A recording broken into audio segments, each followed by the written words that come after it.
Hello everyone, welcome to my channel. Let's start. So today I'm here with a new video and आज की इस video में हम आने वाले अपने कुछ न्यू नोट्स जो मैं आपके साथ शेयर करने जा रही हूँ, जिसमें हम कीवर्ड्स फॉर रिमेम्बरिंग, एपिस्टेमोलॉजी क्या होती है, डोमेन्स ऑफ डेवलपमेंट क्या होता है, ये सब जानेंगे। आई नो मैंने फ्राइडे भी आपके साथ वीडियो शेयर नहीं करी थी। एक्चुअली आफ्टर 4 सितंबर मैंने वीडियो नहीं शेयर करी बिकॉज थोड़ी मेरी भी हेल्थ ठीक नहीं थी, तो दैट्स वाई मैं नहीं कर पाई एंड स्कूल भी मैं नहीं जा पाई थी। तो आज मैं आपके साथ शेयर करूंगी स्कूल की रूटीन भी एंड साथ ही साथ नोट्स भी। तो चलिए आज का स्टार्ट करते हैं। फर्स्ट ऑफ ऑल कीवर्ड्स क्या है रिमेम्बरिंग के, जो वर्ड्स है recognising, retrieving, choosing, describing, defining, identifying, labelling, listing, locating, finding, naming, stating, selecting. These all are the keywords of remembering. कोई भी चीज रिमेम्बर करते हैं तो उसमें हमें लेबल करना, लिस्ट करना, लोकेट करना, फाइंड आउट करना, नेम उसका याद होना चाहिए, सिलेक्शन में पता चाहिए कि हमें कोई चीज के बारे में हमें पता होगा तभी तो हम सिलेक्शन भी कर पाएंगे, स्टेट भी उसके बारे में तभी कर पाएंगे, नेम भी तभी बोल पाएंगे जब हमें पता होगा, फाइंड भी उसे तभी कर पाएंगे। तो ये सारे रिमेम्बरिंग के पॉइंट्स है, रिमेम्बर रहेगी तभी हम ये सारे वर्क डन कर पाएंगे। नेक्स्ट इज एपिस्टेमोलॉजी क्या होती है, इसका मतलब होता है theory of knowledge. Sometimes one word में आता है what is the meaning of epistemology, तो उसे क्या कहते हैं, थ्योरी ऑफ नॉलेज। ये वन वर्ड में समटाइम्स क्वेश्चंस आ जाता है। Next question is domains of development. क्या है, डोमेन्स ऑफ डेवलपमेंट के डोमेन्स बताने हैं। Physical, cognitive, social, emotion, these are the domains of development. Sometimes social और इमोशनल को मिला के साइको सोशल भी कहा जाता है। क्या कहा जाता है, साइको सोशल। तो बेसिकली हमारे जो डोमेन्स है वो क्या है, physical, cognitive, social and emotional. Now यहाँ पे मैंने स्टेजेस ऑफ डेवलपमेंट शेयर करी है। बेसिकली अकॉर्डिंग टू नेम आपको पता होनी चाहिए सारी स्टेजेस। पहली होती है प्री नेटल स्टेज, जिसमें बच्चा वॉर्म के अंदर होता है, जो 9 मंथ्स का पीरियड होता है, वो कौन सी स्टेज कहलाती है, prenatal stage. Then your second stage is infancy stage, जिसमें 0 से 2 ईयर्स तक की जो एज होती है बच्चे की, वो स्टेज इन्फेंसी होती है। नेक्स्ट होता है अर्ली चाइल्डहुड, जिसमें टॉय एज भी कहते हैं हम इसे। 2 to 6 ईयर्स की एज होता है, जिसमें बच्चा से खेलता है, खिलौने वगैरह के साथ खेलता है। देन लेटर चाइल्डहुड होता है 6 to 12 ईयर्स का, इसमें बच्चा स्कूल एज या gang as, you can also say, friends के साथ ग्रुप्स बनाएगा। तो ये क्या लेटर चाइल्डहुड के अंदर आ गया। देन आफ्टर एडोलेसेंस क्या होती है, 12 to 18 ईयर्स की एज, 12 to 18 ईयर्स की एज। इसके अंदर काफी सारे चेंजेस हमें बच्चे के अंदर देखने को मिलते हैं। लाइक ट्रांजिशनल पीरियड होता है, बॉडी में काफी सारे चेंजेस आते हैं, हार्मोनल चेंजेस भी कई सारे होते हैं। गोल्डन पीरियड भी कहा जाता है इसे। स्ट्रेस एंड स्टॉर्म भी कहते हैं। इस टाइम पीरियड में स्ट्रेस काफी रहता है एंड स्ट्रेस एंड स्टॉर्म ही किसने कहा है, स्टेनली हॉल ने कहा है कि स्ट्रेस एंड स्टॉर्म को भी कहा जाता है। इस एडोलेसेंस का जो ये टाइम पीरियड होता है, स्टेज होती है, इसमें स्ट्रेस एंड स्टॉर्म भी कहा जाता है। लीडरशिप स्किल्स डेवलप होती है बच्चों में। Lack of emotional stability, emotional stability की थोड़ी कमी देखने को मिलती है बच्चों में इस स्टेज में। इसके बाद एडल्टहुड एज आती है, एडल्टहुड स्टेज जो 18 अबव से होती है, तो वो सारी एडल्टहुड के अंदर आती है। मेनली ये कुछ स्टेजेस थी।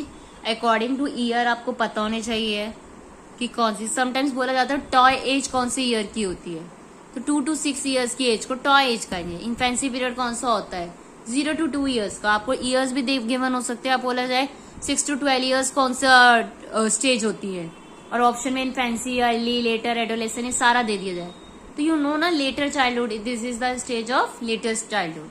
तो ये आपको by stage and by years already learn होना चाहिए, इससे क्वेश्चंस आपके आ भी जाते हैं। एंड जैसे कि एक मार्क्स का ही क्वेश्चन था, स्ट्रेस एंड स्टॉर्म, ये जो पीरियड होता है, कि ये जो वर्ड है ये किसने दिया है, स्टेनली हॉल ने दिया है। तो ये थी मेरी आज की वीडियो, जिसमें मैंने आपके साथ नोट्स शेयर कर दिए। नाउ अब मैं आपके साथ अपनी रूटीन शेयर करने जा रही हूँ।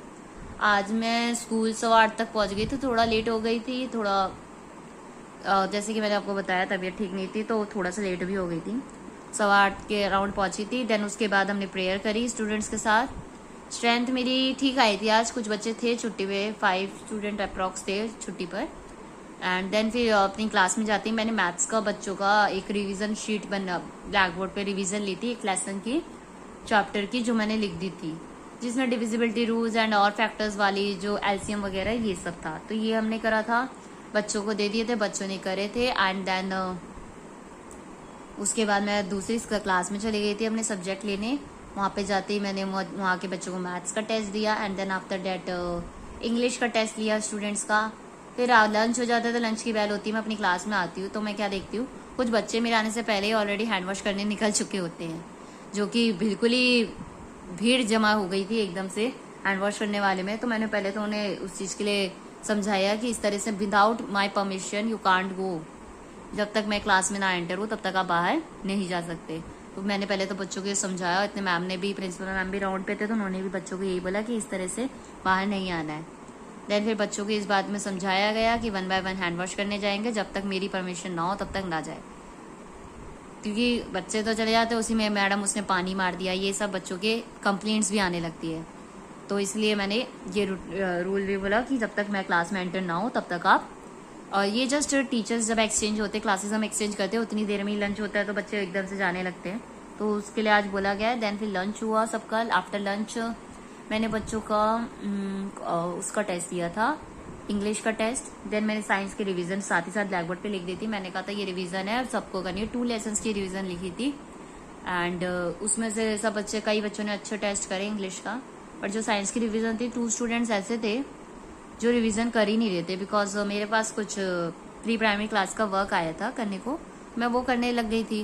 तो 4 नोटबुक्स बनानी थी नर्सरी की, तो मैं वो थोड़ा बनाने लग गई थी। देन उतनी देर में मेरा जैसे ही उन पर ध्यान गया, मैं देखती हूँ दोनों आराम से बातें कर रहे थे। जैसे ही मैंने बोला उनके बैग में से नोटबुक निकलती है एंड उन्होंने अभी तक एक वर्ड भी नहीं लिखा था। देन मैंने उनके जो भी टेस्ट थे, जो भी वर्क था, उस पर नोट डाला एंड पिक्स जो थी पेरेंट्स को क्लिक करके भेजी, ताकि पेरेंट्स को पता रहे कि बच्चे क्लास में क्या कर रहे हैं। देन आफ्टर डेट बच्चों का डिपार्चर टाइम हो जाता है एंड देन सब बच्चे नीचे जाते हैं, 1 बाय 1 सब जाने लगते हैं। एंड जिन बच्चों ने वर्क नहीं करा था उन्होंने भी सॉरी बोला कि मैम नेक्स्ट टाइम से ऐसा नहीं होगा। हमें लगा कि उनको एक्चुअली ये था कि ये ग्रुप पे वर्क आएगा, ग्रुप पे वर्क जा ही रहा था उनके क्लास ग्रुप में, बट एज अ स्टूडेंट उन्हें जब क्लास में कराया जा रहा है तो उन्हें करना चाहिए। ये बात उन्हें समझ आ गई है और उन्होंने कहा कि मैम नेक्स्ट टाइम से ये मिस्टेक रिपीट नहीं होगी। एज अ टीचर हमारा मेन इंपॉर्टेंट पॉइंट होता है कि बच्चों को अपनी मिस्टेक रियलाइज हो, तो उन्हें रियलाइज हुई और उन्होंने बोला भी नेक्स्ट टाइम से ये मिस्टेक दोबारा रिपीट नहीं होगी मैम। एंड देन डे खत्म हो जाता है, फिर हम अपने क्लासेस, फिर हम लोग भी अपने अपने घर आ जाते हैं।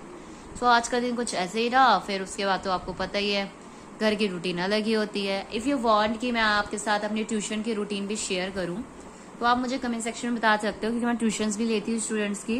इफ़ यू वांट मैं वो रूटीन्स आपके साथ शेयर करूँ तो आप मुझे कमेंट सेक्शन में रिकमेंड कर सकते हैं। Yes we want to know your routine of tuitions timing. Tuition timing जो भी 2-3 आवर्स की होती है उसमें क्या रहता है वो मैं आपके साथ शेयर करूंगी। So thank you so much everyone for watching my video. जाने से पहले इस वीडियो को लाइक कर दीजिएगा, शेयर कर दीजिएगा एंड कमेंट में जरूर बताएं कैसी लगी वीडियो। एंड जो क्वेश्चन मैंने पूछा है कि आप ट्यूशन की रूटीन जानना चाहते हैं नहीं, वो भी आप मुझे कमेंट में रिकमेंड कर सकते हैं, यस या नो, या जो भी आपका थॉट प्रोसेस है, यू कैन ऑल्सो गिव, ताकि मैं आपको शेयर करूँ कि जो इम्पोर्टेंट पॉइंट्स है जो आपके आगे की लर्निंग लाइफ में, टीचिंग लाइफ में, ट्यूशन लाइफ में, दोनों में हेल्प करें। एंड जाने से पहले मेरे चैनल को सब्सक्राइब तो कर ही दीजिएगा, ताकि और भी ऐसी वीडियोस मैं आपके साथ शेयर करती रहूँ। So thank you so much everyone for watching my video and don't forget to subscribe my channel.